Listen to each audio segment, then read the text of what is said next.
প্রাকৃতিক সৌন্দর্য প্রতিটি মানুষকে মনোমুগ্ধ করে তোলে, বিশেষ করে গ্রামের মেঠোপথ হলে তো কোনো কথাই না। হ্যালো এভরিওয়ান, দিস ইজ আমি আছি আপনাদের সাথে। সো আশা করি সবাই ভালো আছেন। সকলকে শুভ সকাল। সো আজকে সকালে আমি গিয়েছিলাম মর্নিং ওয়ার্কে। সো মর্নিং ওয়ার্কে যাওয়ার সময় এত সুন্দর একটা ওয়েদার ছিল, জাস্ট সেটা বলার মতো না।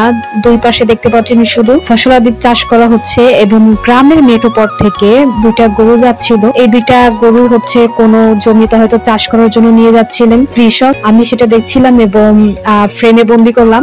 খুব সুন্দর লাগছিল এর জন্য। এবং আকাশের অবস্থা দেখতে পাচ্ছেন, খুবই সুন্দর একটা ওয়েদার। আকাশও অনেক সুন্দর লাগছিল, প্লাস অনেক সুন্দর একটা হিমেল হাওয়া। সব মিলিয়ে আলহামদুলিল্লাহ অনেক ভালো। পরিশেষে সবাই লাইক, কমেন্ট, ফলো দিয়ে পাশে থাকবেন। সকলকে শুভকামনা। Sami teori crashing. Betul-betul.